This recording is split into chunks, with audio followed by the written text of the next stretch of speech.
À des millions de kilomètres de la Terre, une planète nous fascine depuis toujours.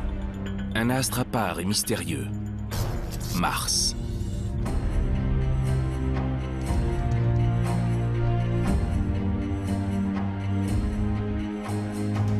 À la surface, un désert rouge battu par les vents, de gigantesques volcans et une atmosphère toxique.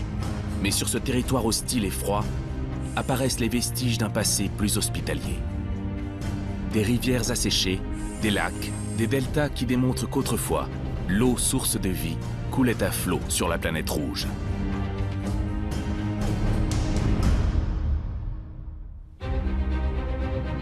Alors, quel fut le destin de Mars? A-t-elle vu un jour émerger la vie? Et si oui, des organismes subsistent-ils encore en secret dans les profondeurs de la roche?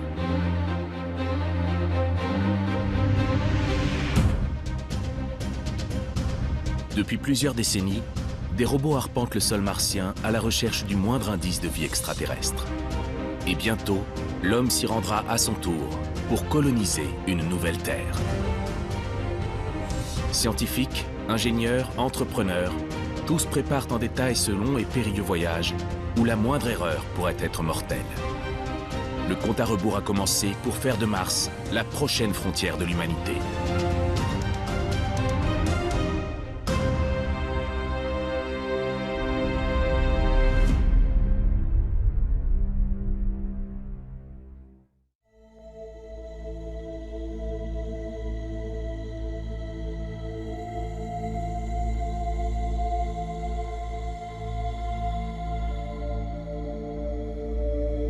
Il y a plus de 5 milliards d'années, notre système solaire venait de naître.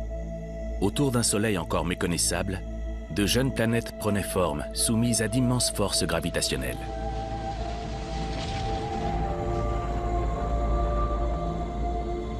Parmi elles, une planète bleue à l'allure familière.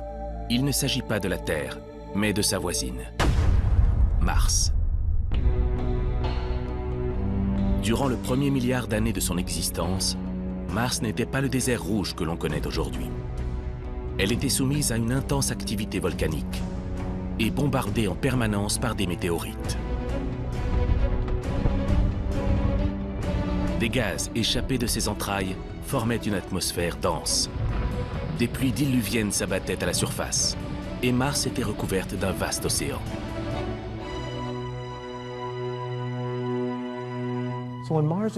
Lorsque Mars et la Terre se sont formées, elles étaient peut-être comme des sœurs jumelles avec de nombreuses évolutions possibles. Mais leurs destins ont divergé. James Garvin est le chef scientifique de la NASA en charge de l'exploration extraplanétaire. Cela fait plus de 30 ans qu'il se passionne pour la planète Mars. Aujourd'hui, nous avons donc un récit de deux objets très différents mais qui partagent les mêmes éléments de base qui les rendent si intéressantes.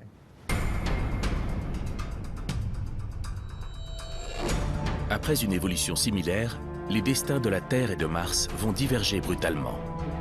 Que s'est-il passé?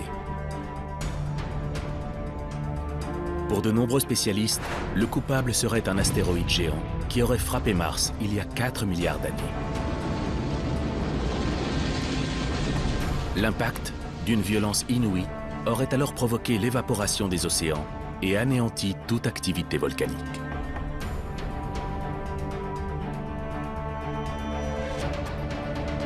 Mais pour les spécialistes, cet astéroïde tueur ne serait pas le seul responsable de la transformation de Mars.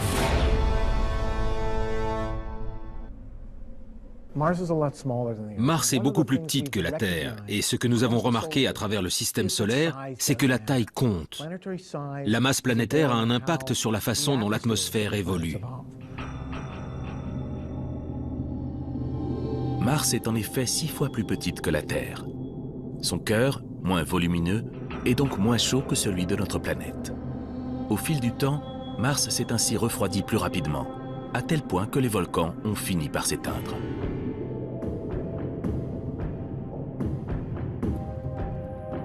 Sans apport nouveau, l'atmosphère s'est alors dissipée peu à peu, évaporée dans l'espace, laissant l'astre à la merci des rayons cosmiques et du froid intersidéral.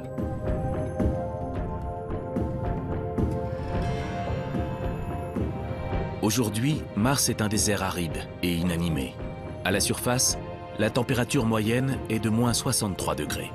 L'atmosphère, riche en dioxyde de carbone, est 100 fois moins dense que sur Terre. Dans cet environnement hostile, l'eau, source de vie, ne semble plus avoir sa place. Pourtant, si le précieux liquide a autrefois coulé à flot, est-il possible qu'il en reste aujourd'hui en surface ou en souterrain? Aurait-il permis à une vie extraterrestre de s'y développer? Et si oui, des organismes primitifs survivent-ils encore en secret quelque part sur la planète rouge? Si nous venions à découvrir qu'une molécule capable de se reproduire, à l'image de la vie sur Terre, existait sur Mars, ce serait une des découvertes les plus importantes de toute l'histoire de l'humanité. Cela changerait tout ce que nous savons. Notre proche voisine recèle encore de nombreux mystères. Et pour les percer, cela fait plus de 50 ans que l'homme s'est lancé à sa conquête. 4, 3, 2, 1. And liftoff.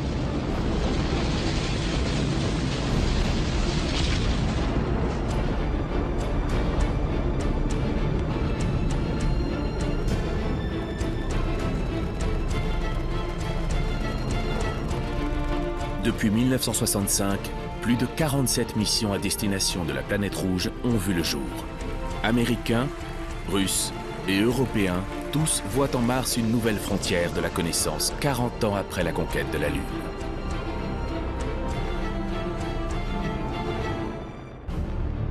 Et dans cette course interplanétaire, personne n'a connu autant de succès que les scientifiques du Jet Propulsion Laboratory, ou JPL, en Californie. Le JPL est le saint des saints de la conquête spatiale. C'est ici que la plupart des robots de la NASA sont conçus, testés, assemblés et télécommandés. Dans la salle de contrôle, véritable cœur opérationnel, la planétologue Diana Blanet a les yeux rivés sur Mars depuis plus de 20 ans.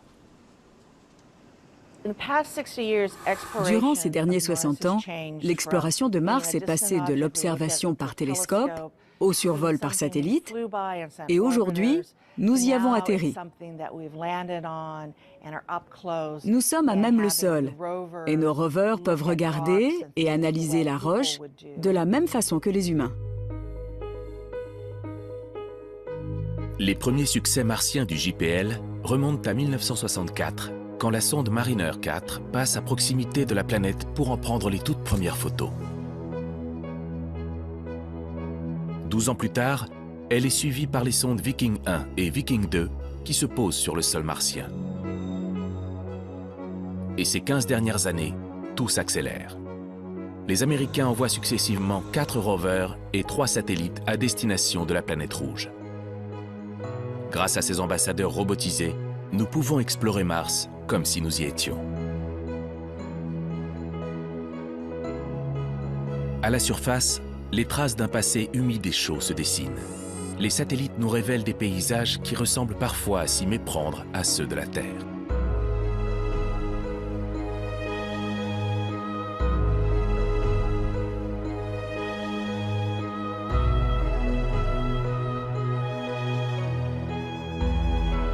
Au pôle, les images infrarouges mettent au jour de gigantesques glaciers, encore plus volumineux que ceux du Groenland.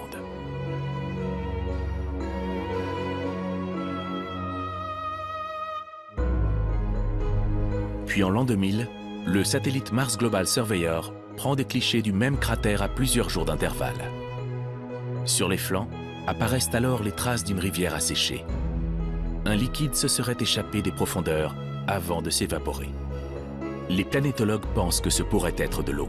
Au fil des missions, la surface de Mars tout entière semble s'animer.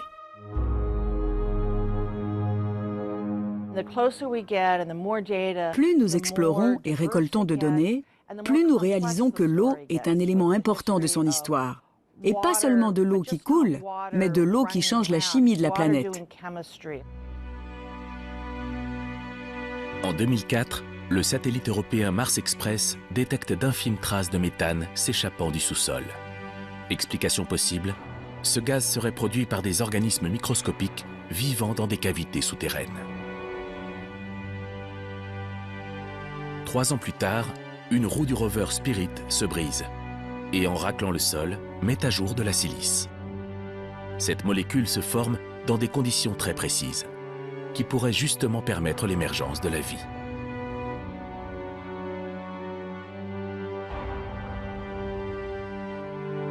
Alors, pour pousser la recherche toujours plus loin, les scientifiques du JPL ont créé un nouveau rover hors norme.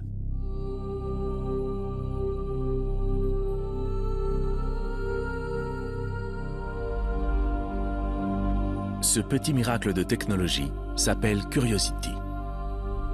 De la taille d'une petite voiture et pesant près d'1 tonne, sa construction a pris plus de 7 ans.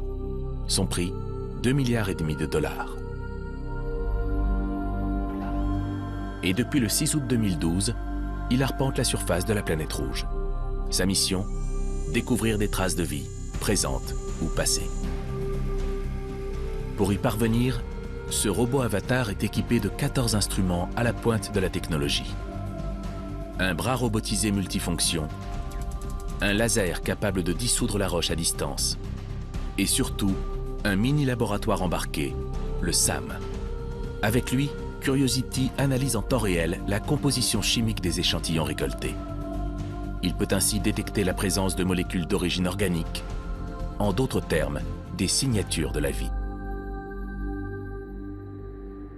Pour le guider dans sa recherche, Curiosity peut compter sur un expert du pilotage basé à plusieurs millions de kilomètres de là.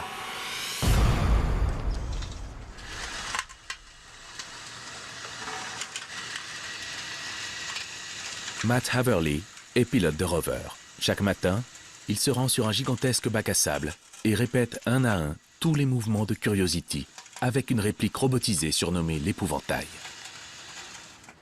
Nous conduisons ce rover ici dans un endroit appelé le Mars Yard au JPL. De cette façon, nous pouvons évaluer le type de terrain que le rover peut surmonter et ceux dont nous devrions nous méfier et éviter.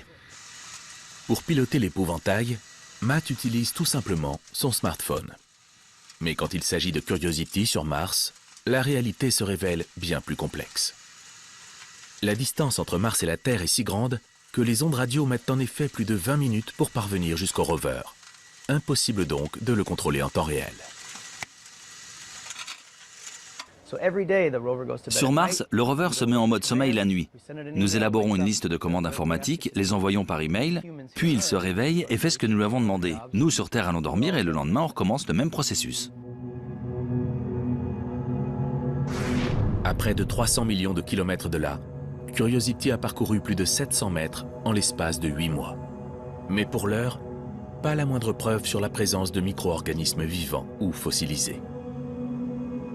Et pourtant, la vie pourrait bel et bien exister sur ce territoire hostile et froid.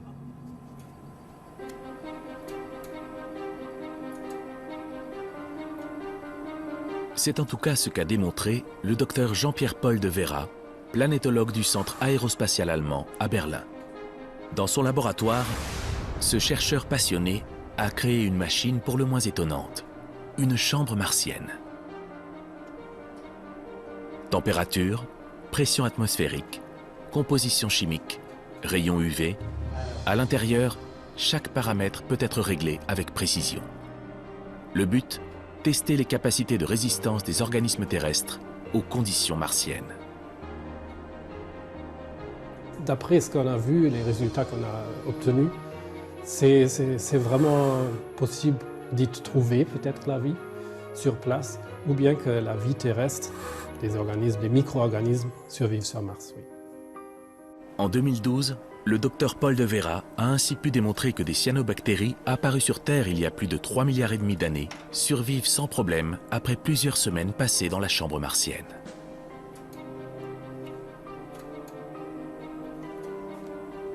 Mais des organismes plus complexes pourraient-ils eux aussi subsister? Pour le savoir, le docteur de Vera répète son expérience avec des lichens prélevés sur l'un des territoires les plus hostiles au monde, l'Antarctique. 9 jours après leur première exposition, les lichens montrent des résultats étonnants. Non seulement ils survivent, mais ils prospèrent et pratiquent la photosynthèse comme si de rien n'était. C'est impressionnant parce qu'on n'a jamais cru d'avoir ces résultats-là. Surtout avec des organismes qui sont un peu plus complexes. Ce n'est pas que des bactéries, ce sont des organismes qui utilisent la photosynthèse. Loin d'un désert sans aucun potentiel, la planète rouge se révèle donc un terreau fertile pour certains organismes. La vie, c'est possible sur la planète Mars et que Mars est une planète habitable. Habitable pour des organismes qu'on trouve sur Terre. À la surface de la planète rouge, les rovers continuent donc leurs recherches. Mais ces monstres de technologie ont leurs limites. Ils sont lents, fragiles et toujours à la merci d'une panne. Alors, pour les planétologues, la prochaine étape de l'exploration martienne est claire. Il faudra envoyer les hommes.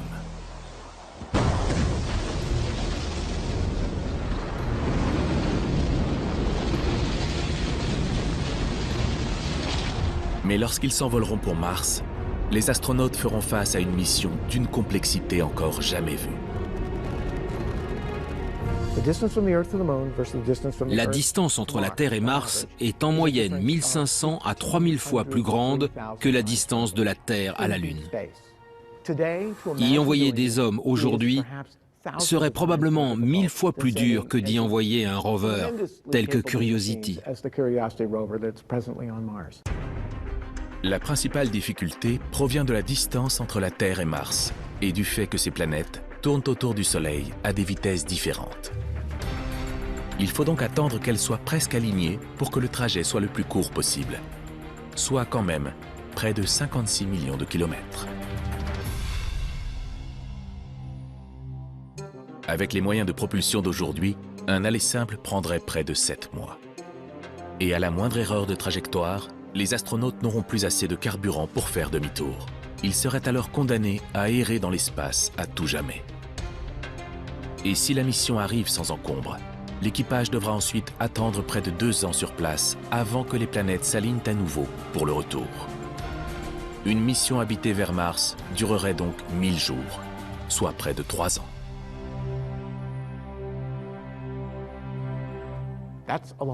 Et ça, c'est un long séjour dans l'espace. Le plus long séjour jamais entrepris par des astronautes dans l'espace lointain est de 12 jours. Les missions Apollo. C'est tout.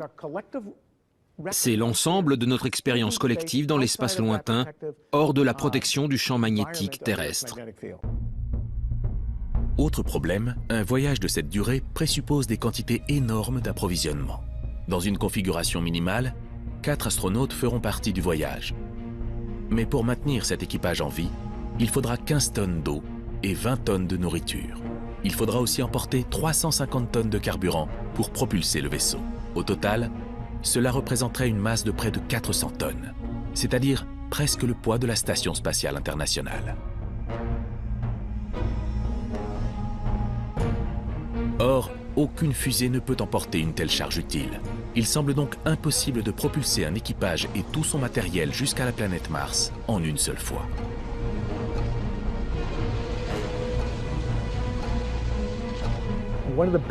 Un des plus grands changements de paradigme que nous pensons être primordial est de séparer l'équipage de sa cargaison. En fin de compte, nous pouvons inventer de nouveaux moyens de propulsion qui changeront la façon dont nous voyagerons vers Mars. C'est plus dur, mais c'est possible, et cela rendrait la planète rouge bien plus accessible. La révolution technologique ne s'est pas encore produite, mais ce pourrait être pour bientôt.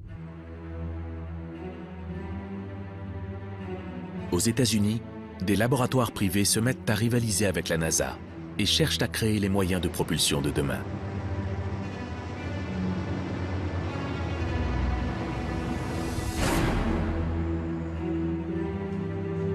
Dans le sud des États-Unis, à Houston, au Texas, les locaux de la compagnie Ad Astra Rocket sont discrets. Mais à l'intérieur, un moteur fusée révolutionnaire est entré dans sa phase finale d'évaluation.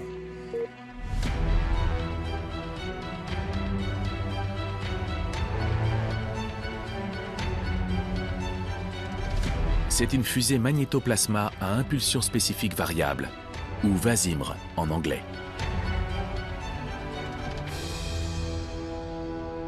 Son inventeur, Franklin Chang Diaz, un ancien astronaute avec plus de 7 missions dans l'espace à son actif, un record. Le moteur Vasimr est un nouveau type de fusée. C'est une fusée au plasma. C'est une fusée électrique. C'est un dispositif qui nous permet de nous déplacer plus rapidement dans l'espace, tout en consommant moins de carburant, et donc de paver la voie à la conquête de tout le système solaire.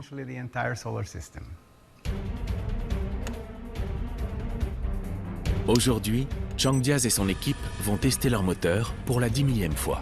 C'est le résultat de plus de 30 ans de recherche et 8 ans d'opération. Arming. Pulse. Lorsque les ingénieurs activent le moteur, un gaz instable, l'argon, est envoyé vers la première chambre d'allumage. Il est alors bombardé par de puissantes ondes radar qui arrachent les électrons de leurs atomes. L'argon se transforme alors en plasma, une soupe de particules dotée d'une énergie considérable. Ce plasma est ensuite canalisé vers la deuxième étape d'allumage, où il atteint des millions de degrés. Là, un système d'aimant le propulse avec force vers l'extérieur à plus de 50 km/s.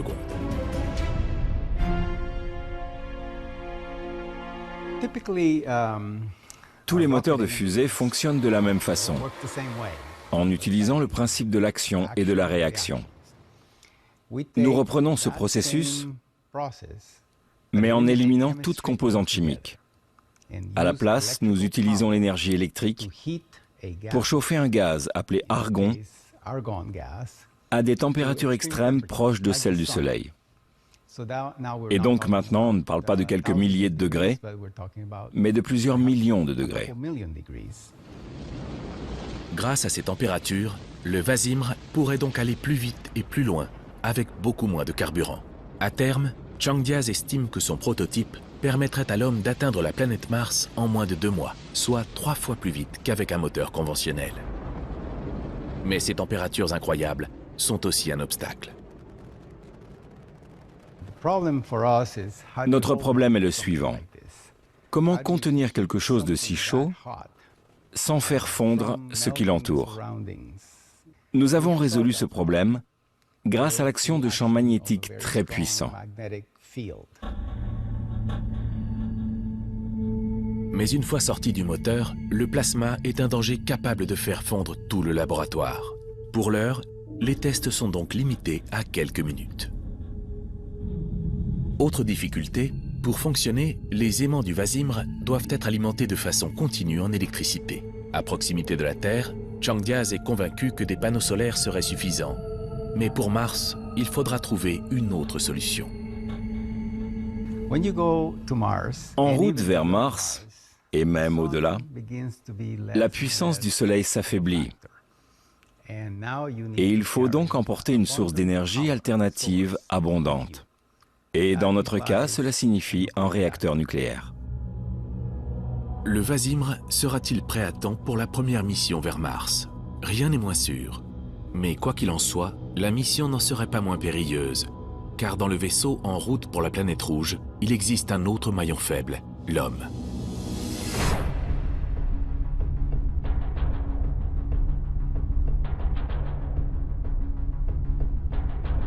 Depuis le début de la conquête spatiale, les limites du corps humain sont incontournables.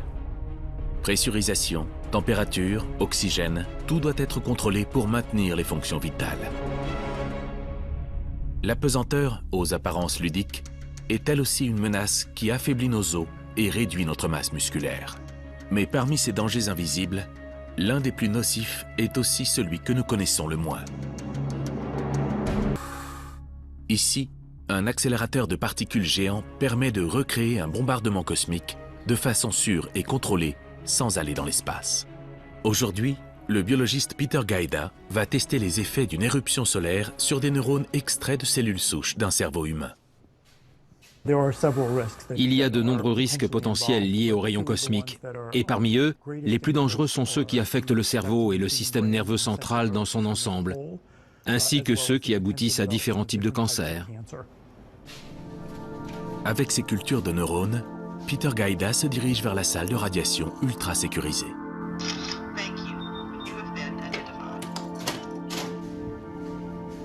Il aligne les échantillons au moyen d'un laser.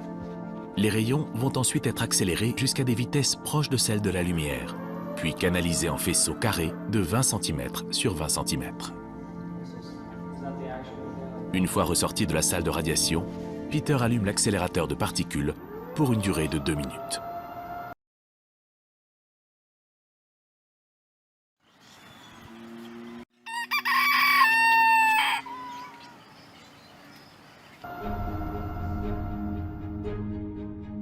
Sur les écrans de contrôle, de nombreuses taches vertes apparaissent. C'est le signe que l'ADN des cellules a été endommagé. Ce que l'on voit ici est un phénomène appelé piste. En fait, une particule est passée à travers cette cellule et ensuite a traversé le nucléus de la prochaine cellule. Près de 80% des cellules sont touchées. Alors quels sont les risques qui attendraient le premier équipage vers Mars?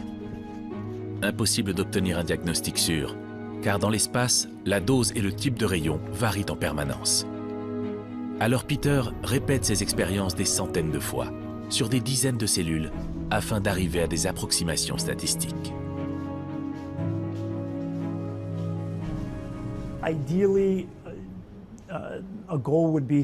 À terme, notre objectif serait de pouvoir dire à un astronaute en route vers Mars qu'il sera potentiellement exposé à un pourcentage X fois plus élevé de développer un cancer que s'il restait sur Terre, dans les mêmes conditions et sans avoir à aller dans l'espace.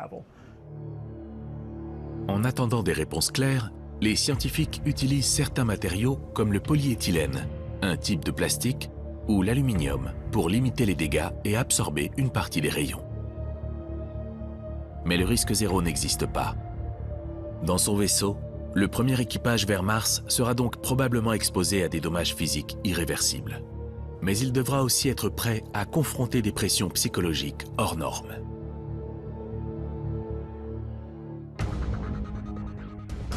Et ça, personne n'est plus à même de le comprendre que Romain Charles. Ce Français de 33 ans a en effet passé 520 jours dans un espace confiné avec 5 autres volontaires pour participer à la plus grande expérience d'isolement jamais entreprise, la mission Mars 500.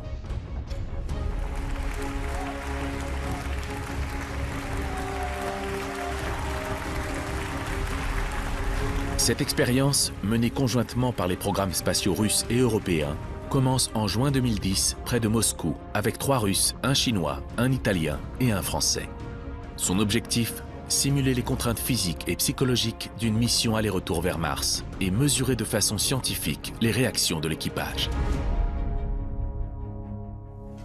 Lorsque je suis rentré dans les modules, le 3 juin 2010, je me suis dit, voilà, maintenant, ces 3 modules-là, c'est ton univers. Ouais, bon, il est assez petit par rapport à ce que je connaissais avant, mais c'est comme ça. Donc tout ce que je ne peux pas faire à l'intérieur, eh bien, je le ferai en sortant. Espace restreint, nourriture rationnée, tâches répétitives. Les scientifiques russes contrôlent tous les paramètres de l'extérieur. Leur objectif, savoir si un équipage peut vivre en harmonie dans de telles conditions ou s'il risque de succomber à la jalousie, la rébellion, voire même la mutinerie. Au bout de quelques semaines, les premières difficultés apparaissent. La monotonie, c'est vraiment ce qu'on a combattu le plus. Puisque notre travail, d'une part, était très monotone. C'était toujours les mêmes expériences que l'on répétait encore et encore. Même la nourriture était basée sur un régime hebdomadaire. Donc, on mangeait tous les lundis la même chose, tous les mardis la même chose. Donc, c'est vrai que la monotonie, c'était le facteur le plus stressant, en quelque sorte. Dans ces espaces confinés où la monotonie règne, rien n'est anodin. Le moindre petit problème, la moindre tension entre les membres de l'équipage peut dégénérer rapidement. L'expérience a démontré que les astronautes doivent à tout prix être soigneusement sélectionnés, non seulement pour leurs compétences techniques, mais aussi pour leur capacité sociale. Quant à la question de la mixité homme-femme, elle est encore loin d'être résolue. Les Russes sont contre, les Européens et les Américains pour. Dans la capsule de Mars 500, les pensionnaires ont finalement réussi à cohabiter sans heurts. Mais un conflit est néanmoins apparu, non pas à l'intérieur du vaisseau, mais entre l'équipage et la Terre.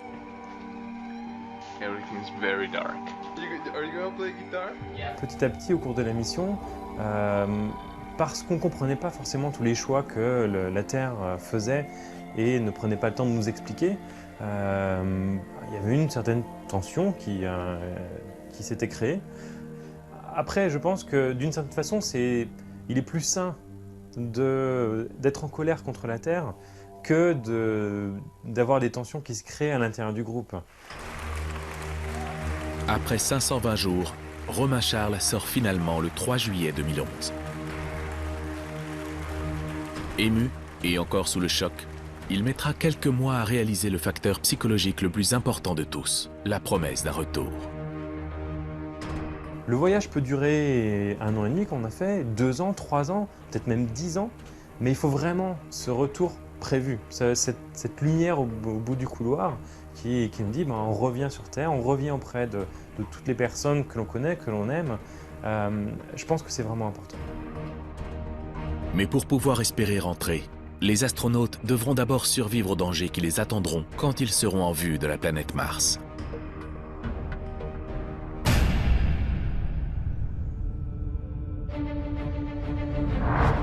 Après 7 mois d'un voyage long et éprouvant, les astronautes n'auront en effet pas une seconde de répit. L'ultime étape de leur vol sera la plus intense et la plus risquée de toutes, l'atterrissage.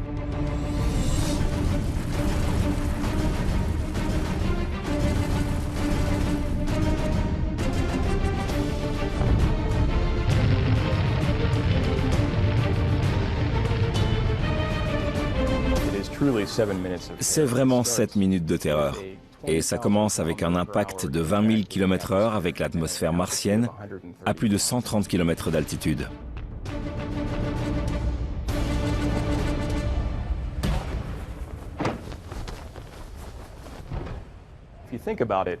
En y réfléchissant, notre zone d'atterrissage sur Mars est longue de 10 km. Mais c'est à plus de 200 millions de kilomètres d'ici. C'est comme si nous essayions de viser un cheveu humain à Tokyo depuis Paris. C'est ça que nous essayons de viser, un cheveu à Tokyo depuis Paris. Durant ces 7 minutes de terreur, le vaisseau devra pénétrer dans l'atmosphère martienne, déployer son parachute et ralentir pour éviter un crash mortel. Et enfin, il devra se poser sur le sol en toute sécurité. 3 étapes cruciales au cours desquelles la moindre erreur se révélerait fatale.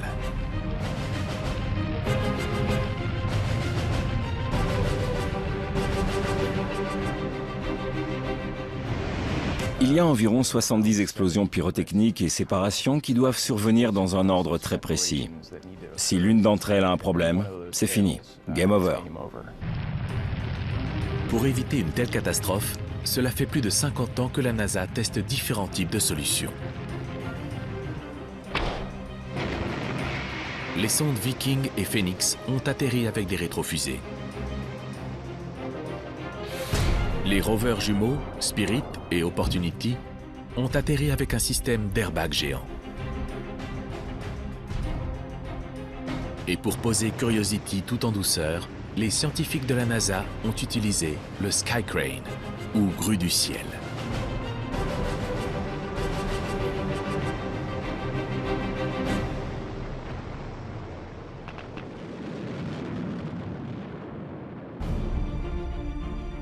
Mais une mission habitée serait 30 fois plus lourde que Curiosity. Aucune des solutions utilisées jusqu'à présent ne semble donc applicable. D'un point de vue d'ingénierie, c'est tout à fait possible d'envoyer des hommes sur Mars. Est-ce que nous avons une solution clé en main? Non. Mais nous avons de nombreux concepts et idées. Mais aucun d'entre eux n'a encore été prouvé. Les scientifiques de la NASA testent actuellement un bouclier thermique gonflable géant. En augmentant considérablement la surface de friction, il pourrait ralentir suffisamment le vaisseau. Les premiers essais autour de la Terre semblent prometteurs, mais au final, le seul test qui compte sera celui d'un véritable atterrissage sur la planète rouge. Et à cause de la distance de la Terre à Mars, le signal radio des astronautes mettra près de 20 minutes à nous revenir. Ils seront donc déjà à la surface ou morts en cours de route, bien avant que nous le sachions.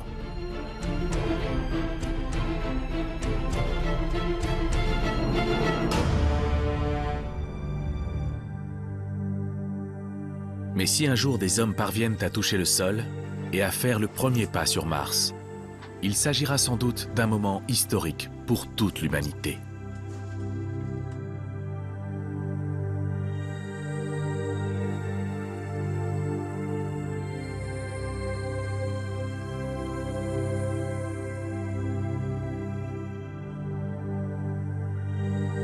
Sur Terre, dans ce désert froid et orange, les préparatifs ont déjà commencé. Nous sommes au milieu de l'Utah, à l'ouest des États-Unis. Ici, la température, l'humidité de l'air, la géologie du sol, tout est à l'image de la planète rouge. Une équipe de scientifiques qui a donc construit une station de recherche unique au monde, le Mars Desert Research Station. Construite aux mêmes dimensions que les modules d'habitation prévus par la NASA, cette base abrite un équipage de 6 personnes qui opèrent en conditions de simulation complète.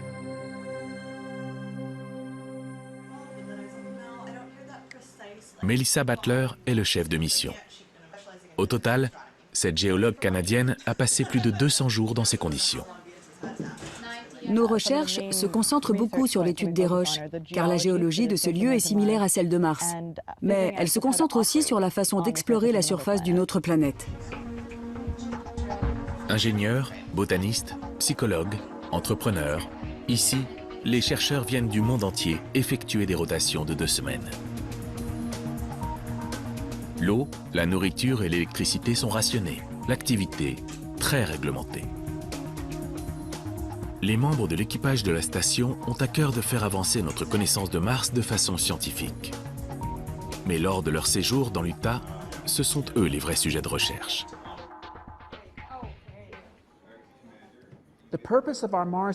L'objectif de notre station de recherche martienne est de tester les différentes façons d'explorer la surface de Mars. Le docteur Robert Zubrin est le fondateur et le directeur de la Mars Society. Cet ingénieur passionné est à l'origine de la station de recherche. Il y aura des astronautes à pied, il y aura des astronautes dans des rovers motorisés. Il y aura ceux qui restent à la base, ceux qui seront au centre de contrôle sur Terre. Il y aura des satellites en orbite, il y aura des robots sur la surface et dans les airs. Le but est de comprendre comment utiliser tous ces différents éléments pour les faire travailler à l'unisson afin de maximiser l'exploration de Mars.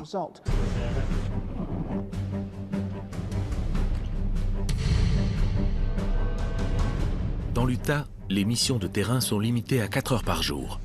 Et pour rester au plus près de la réalité, les combinaisons de simulation sont obligatoires.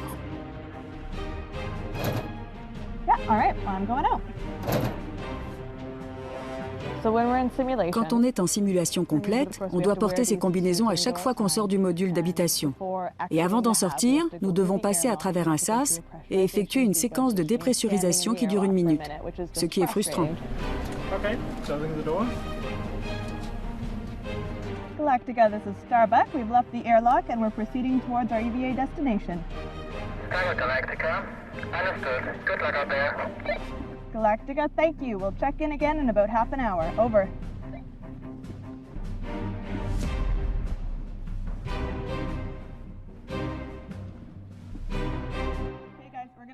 Sur le terrain, les chercheurs effectuent des missions scientifiques très précises, exactement comme ils le feraient sur Mars. Des expéditions de reconnaissance à l'escalade, en passant par des prélèvements d'échantillons. Tout est fait dans des conditions de simulation qui compliquent les moindres faits et gestes.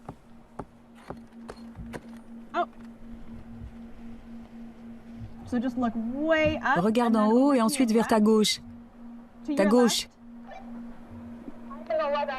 Je sais pas de quoi tu me parles. Ouais, ok, je monte vers toi. Après plusieurs heures sur le terrain, dans des conditions difficiles, les chercheurs sont épuisés et rentrent à la base.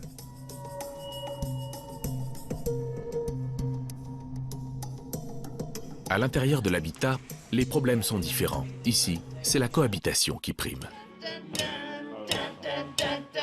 L'expérience a démontré qu'un équipage devait rassembler des spécialistes de tous bords, se complétant les uns les autres, tant sur le plan technique que psychologique.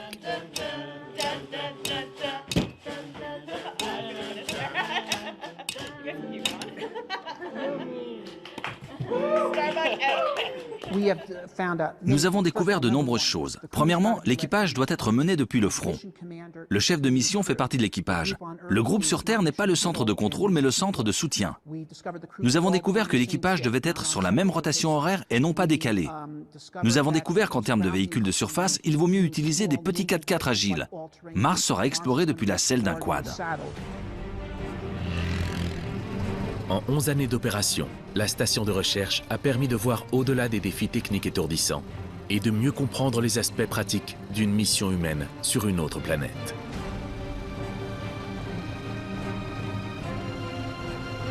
Dans l'Utah, les chercheurs ne restent que 2 semaines. Sur Mars, le séjour durera près de 2 ans. Alors si un problème se révèle ennuyeux au cours de la simulation, il pourrait devenir insurmontable lors d'une véritable mission. Et au bout de chaque rotation, l'une des contraintes qui fait l'unanimité est presque toujours la combinaison spatiale. Les combinaisons sont encombrantes et posent problème quand on essaie de faire de la géologie. Ici, nous pourrions bien sûr enlever nos casques, comme je le fais maintenant. C'est très tentant. Psychologiquement, c'est très dur de se tenir aux conditions de simulation et de garder le casque pour faire avancer la recherche sur les facteurs humains.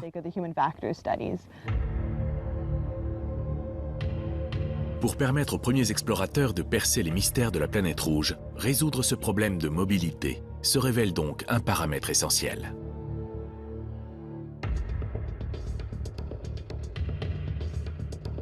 Dans les laboratoires du MIT à Boston, une combinaison spatiale dernière génération promet justement de transformer l'exploration spatiale. Elle s'appelle BioSuit et elle se porte comme une seconde peau.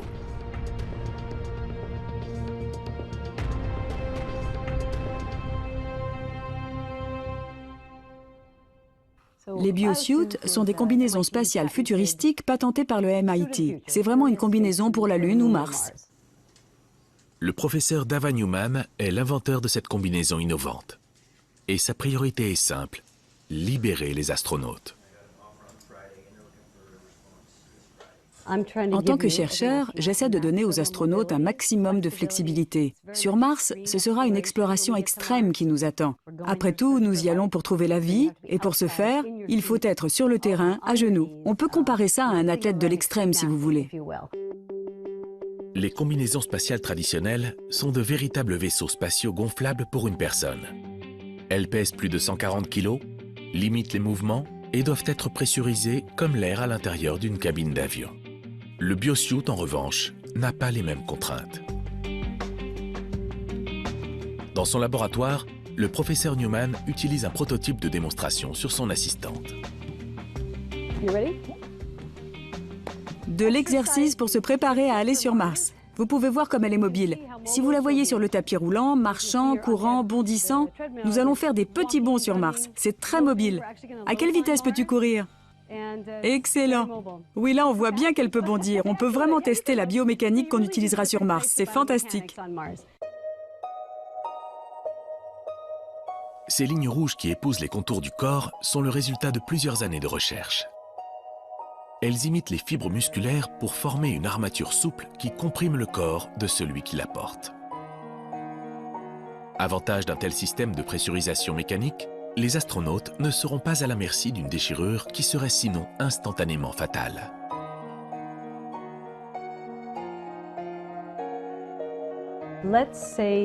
Imaginons que vous soyez sur Mars et que vous perciez la combinaison. Disons une petite perforation de quelques millimètres. Vous pourriez mettre un sparadrap fait de polymères spéciaux et continuer la mission. Et ça, c'est impossible avec les combinaisons actuelles, vu qu'elles sont pressurisées par des gaz. À la moindre déchirure, la mission est terminée. Le professeur Newman estime qu'il lui faudra encore plusieurs années pour achever la première version 100% opérationnelle.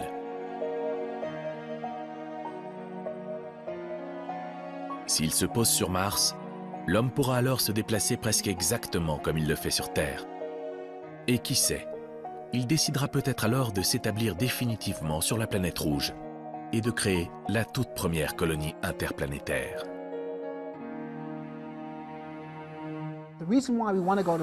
La raison pour laquelle nous souhaitons aller sur Mars est qu'il s'agit d'une planète qui possède toutes les ressources nécessaires à la vie. Si nous pouvons utiliser ces ressources intelligemment, cela rendrait une mission vers Mars bien plus réaliste. Pour le docteur Zubrin, la colonisation de Mars serait envisageable dans plusieurs décennies. Mais à condition que les pionniers de l'espace soient d'abord autosuffisants, c'est-à-dire capables de produire les éléments essentiels à leur survie, sans dépendre de ravitaillement en provenance de la Terre. L'élément le plus important et le plus simple est de fabriquer du carburant et de l'oxygène.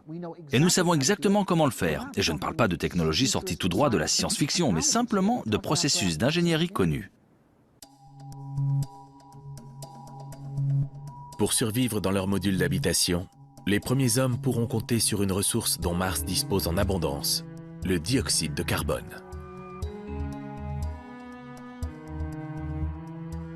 Ce gaz, bien que toxique pour l'homme, pourrait être combiné avec de l'hydrogène apporté par l'équipage.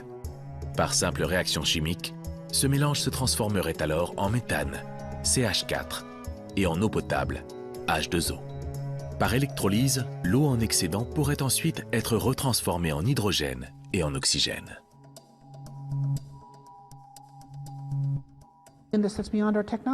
Rien de tout cela est au-delà de nos capacités technologiques.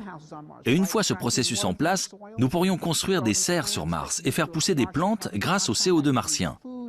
Nous pourrions faire des céramiques grâce à la matière martienne, et même du verre, du plastique, du métal, et même des tubes, des cordes, et enfin à terme des modules d'habitation. Si nous développons tout ça, les colons martiens pourront être autosuffisants. Tous les éléments sont déjà sur place, il faut juste y ajouter notre ingéniosité.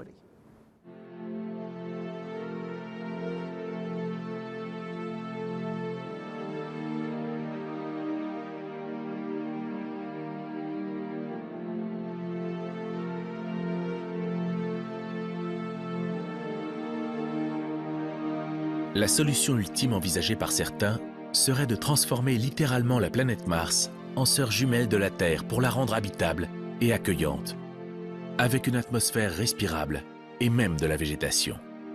C'est ce qu'on appelle la terraformation.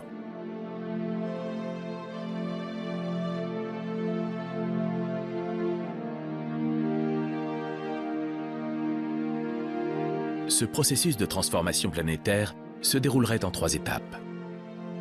La première consisterait à faire fondre les pôles pour augmenter l'effet de serre et ainsi réchauffer la planète. La deuxième serait d'utiliser des plantes pour transformer le dioxyde de carbone de l'atmosphère en oxygène. Enfin, dernière étape, redémarrer le moteur planétaire et l'activité volcanique pour que l'atmosphère de Mars se régénère en continu.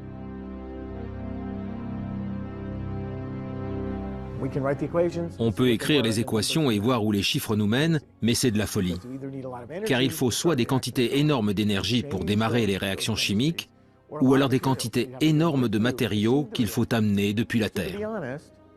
Pour être honnête, malgré le fait que de nombreux scientifiques aient publié des articles à ce sujet, il n'existe pas de solution applicable pour terraformer Mars. Mais avant de rêver à changer l'écosystème d'une planète entière, les scientifiques se concentrent d'abord sur un premier objectif moins irréaliste. Poser le pied sur la planète rouge et revenir sain et sauf sur Terre.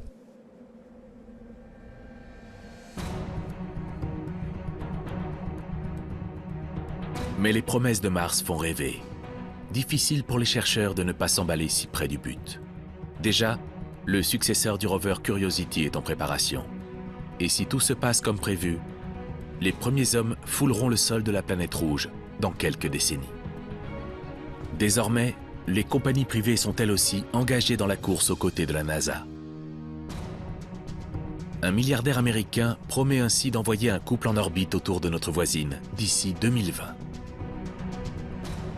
Un entrepreneur hollandais envisage quant à lui d'offrir à 4 astronautes un aller simple vers la planète Mars.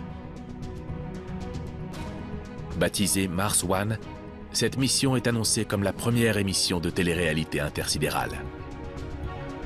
Aussi fou que cela puisse paraître, tous les spécialistes semblent unanimes. Un jour ou l'autre, le destin de l'homme passera par la planète rouge. J'ai le sentiment que nous devons nous y rendre. C'est une étape essentielle de notre évolution humaine. Mars est notre destinée. C'est le lieu le plus proche de chez nous où nous pouvons poser des questions fondamentales sur qui nous sommes, où nous allons et sur ce qu'il risque d'advenir à la Terre. Évidemment, nous ne nous arrêterons pas à Mars. Nous irons sur Mars et puis quoi? Nous continuerons sur notre lancée. Ce que nous voulons, c'est un accès à l'ensemble du système solaire. D'ici 200 ans, il y aura de nouvelles branches de la civilisation humaine sur Mars, de nouvelles sociétés avec de nouvelles langues, de nouvelles expressions littéraires et de nouvelles formes d'organisation sociale. C'est quelque chose d'incroyable et de formidable. Et si nous avons en nous la capacité de créer quelque chose d'aussi extraordinaire, alors nous avons l'obligation de le faire. À l'aube du 3e millénaire, l'homme serait donc en passe de devenir une espèce interplanétaire. Un pionnier repoussant les frontières de la vie, de la connaissance et de l'humanité. Et cette aventure pourrait commencer ici, sur Mars.